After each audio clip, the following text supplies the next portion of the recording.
and welcome to another episode of Rise with Hanna Olivas. And today we're going to talk about how to stay calm and remain calm during your healthcare diagnosis, what that journey looks like, or proactive healthcare.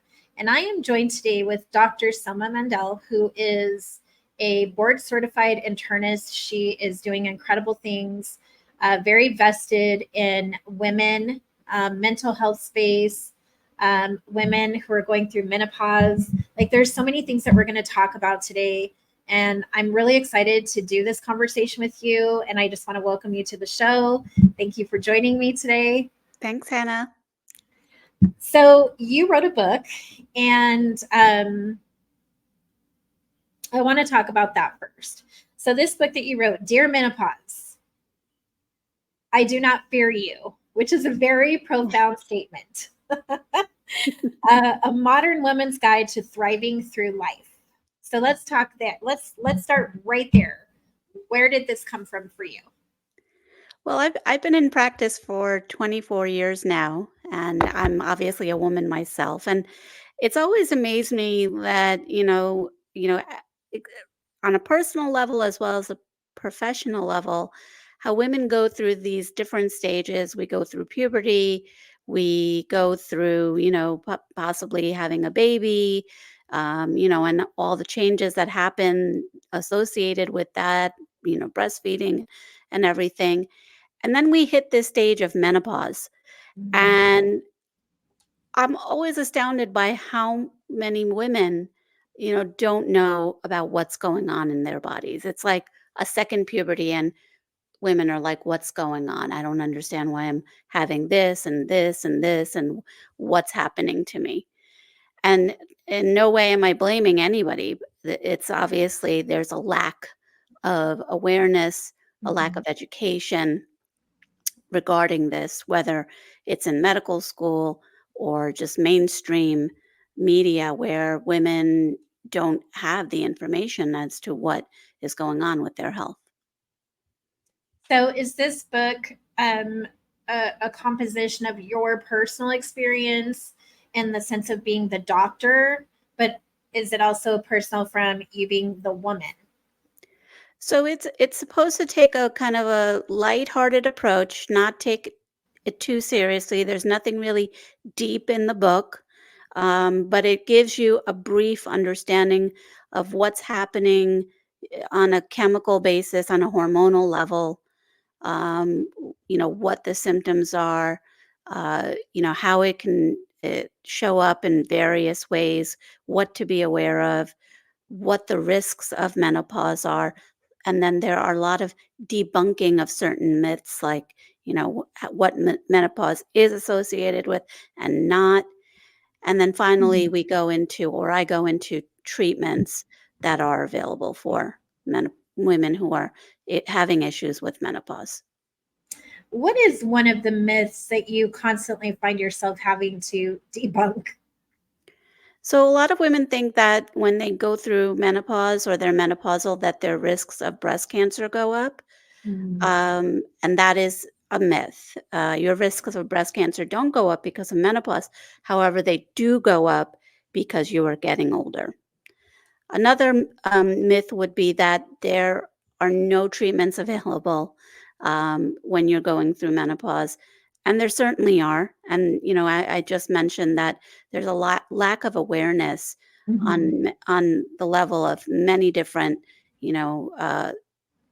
levels, like, doctors and nurses, and we need to do better in terms of education and educating our patients into, what they can do, whether it's medicinal treatments or non-medicinal treatments that can be helpful for a lot of women. So I talked about some of the myths. One fact that a lot of people don't know, a lot of women don't know, is that after a certain amount of time after you're menopausal, you have a higher risk of certain conditions like heart disease. 5 years after menopause, our risks of having heart disease are about the same as a man of the equivalent age. Prior to that, estrogen protects us. It protects our heart and our arteries, but that changes after menopause. Oh, wow. So, what do you think is a way that we can bridge this gap in the education space? I think What are we missing? I think the first thing is to really educate women um, on a level where she trusts her primary care physician. That's a great place to start, where she has a comprehensive discussion about, what's going on. And that involves, like, educating women to make sure that they're following, with their primary care physician, at least on a yearly basis. The other part is the education on the part of the doctor or other practitioner that's seeing the person, to Mm, make sure that they're bringing up these issues, not waiting for the person to actually talk about it. A lot of women, there's a stigma of menopause. People feel embarrassed about it. mhm, I try to let women know, if we're lucky enough, right? Even though it can bring certain issues, some of them are not comfortable. It's a process. It's a physiologic process that our body goes through, just like puberty and pregnancy, and menopause is a process. mhm. And so there's nothing to be embarrassed about. And they should understand, right, what to look out for, what treatments might be available, and based upon their personal family history, also to, really screen for other things that they might be at risk for as well. One of the things that you shared as an internist, you deal with a lot of patients, relatives of the patients, people with just a sense of anxiousness, uncertainty, which you've shared a little bit now. Lots of messages you've had. You as a doctor have to be extremely patient and listen to what people are coming to you with, and I don't know if this is true or not, but from personal experience going through that change, or what I call season two in life, um, menopause, I've noticed anxiousness as an overall. Hmm. That hormone change, where like some people define it as anxiety attacks, panic attack, um, like an unexplainable fatigue, all these different things. What is something that you would say to someone like me, um, coming in, just a ball of stress, looking for every Right. answer in Yeah. the first 10 minutes of my visit with you?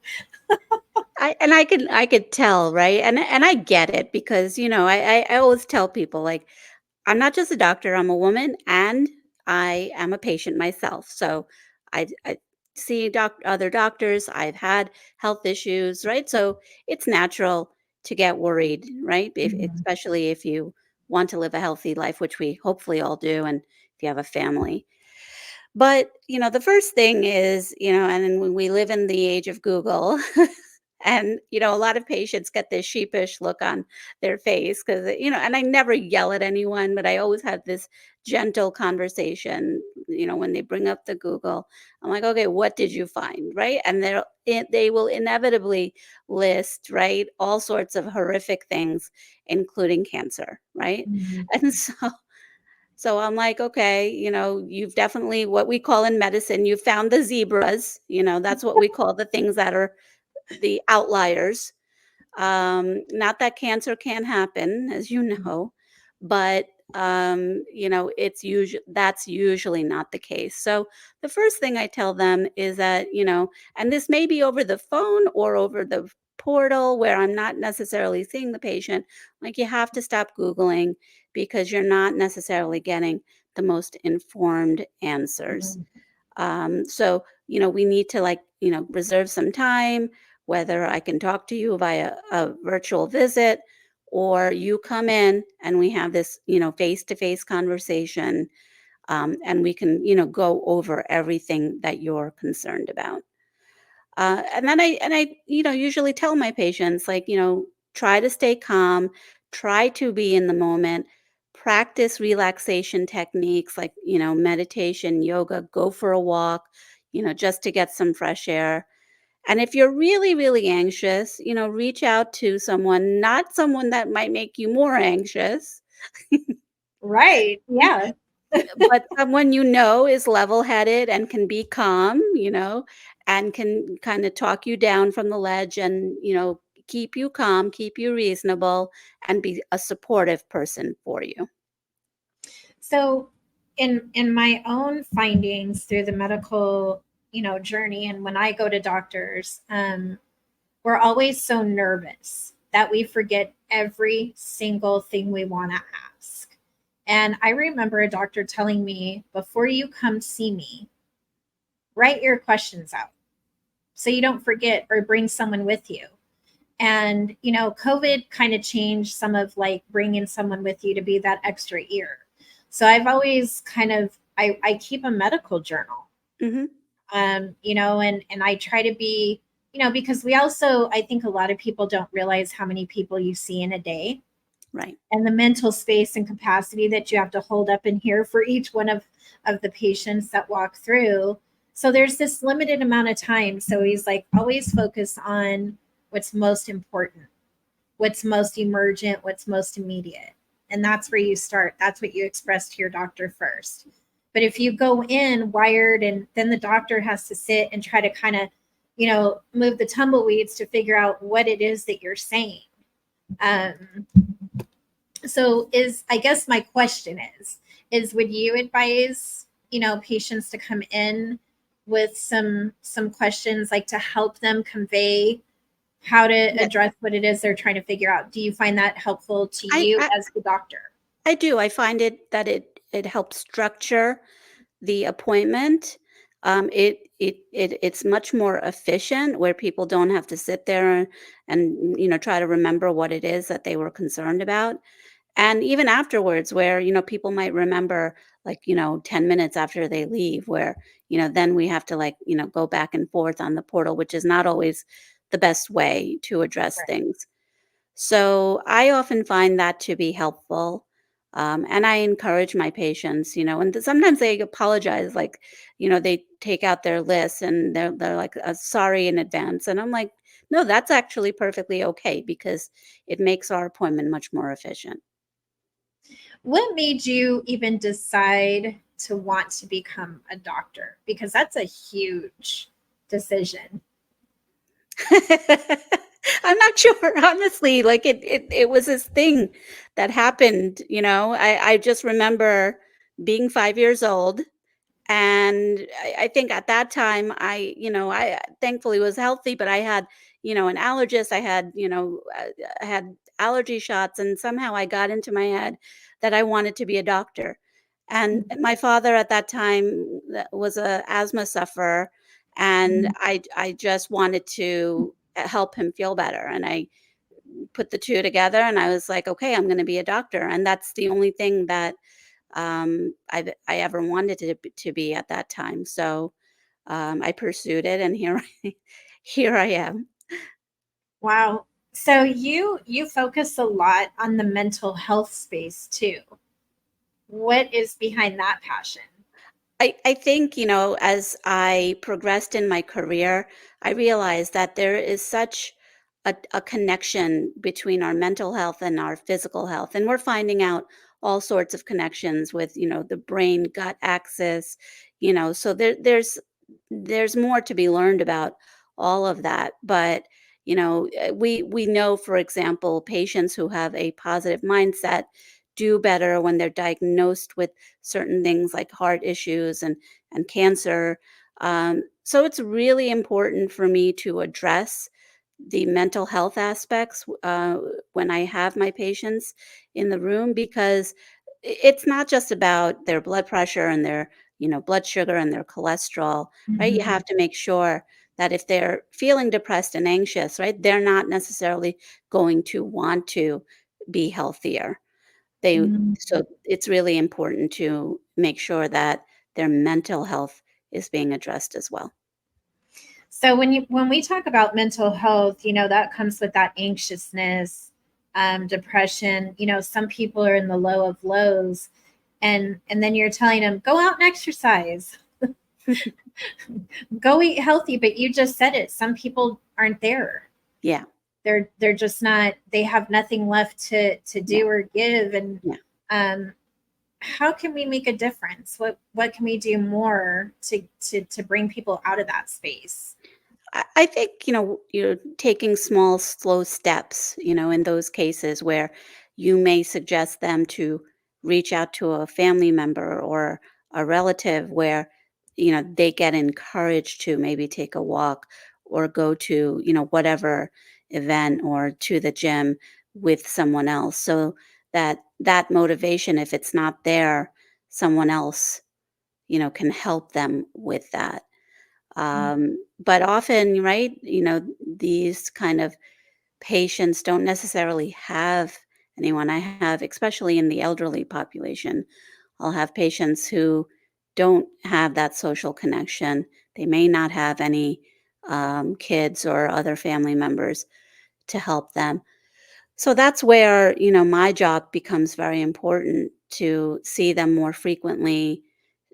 They may need some medications to help them, with the mental health aspect. So that connection needs to be a bit stronger on those cases. You know, uh, I'm a firm believer in therapy and medications to help you get through those times. But I've also been one to hear, oh, you go to a therapist? Oh, you have to be on medication.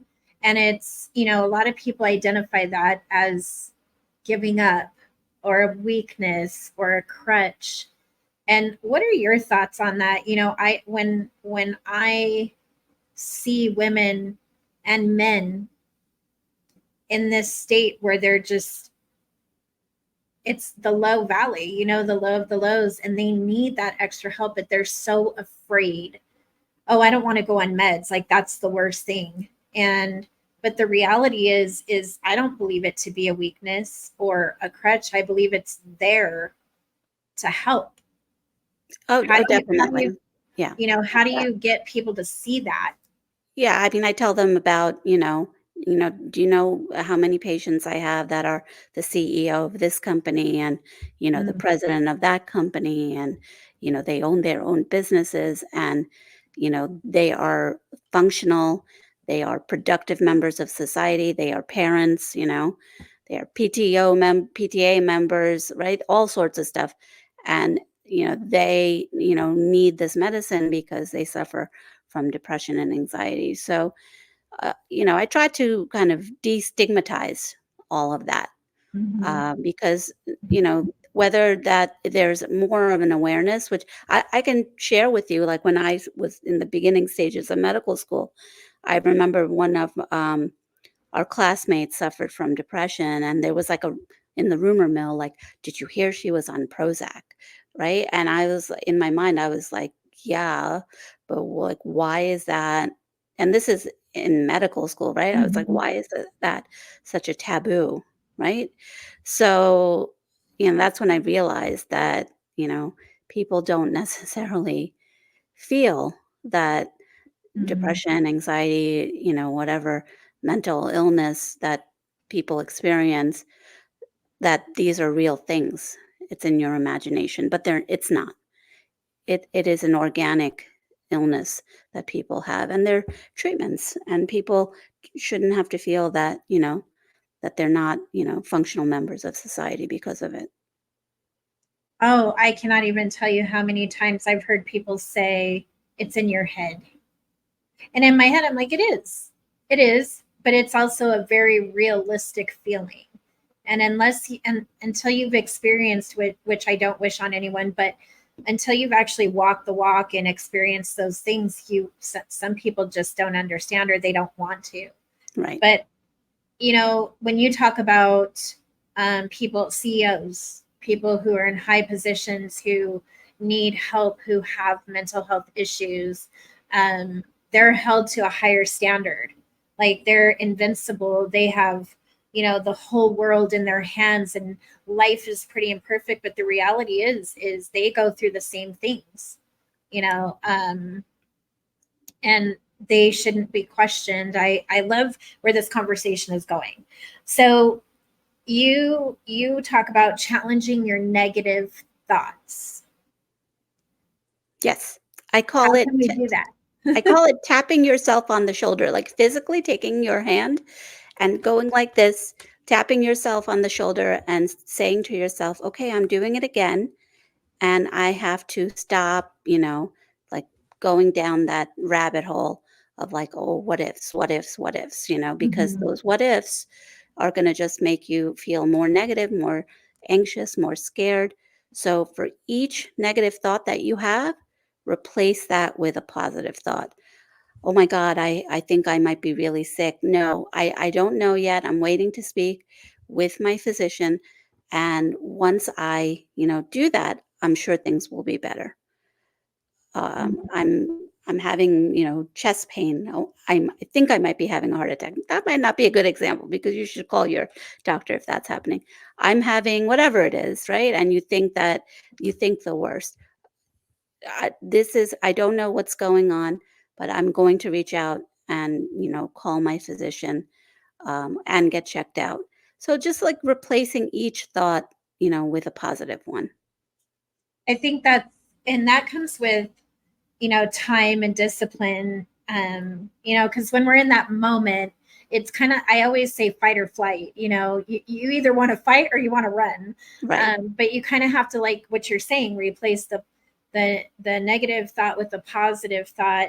Um, Another one that you shared is practicing gratitude, and I love that.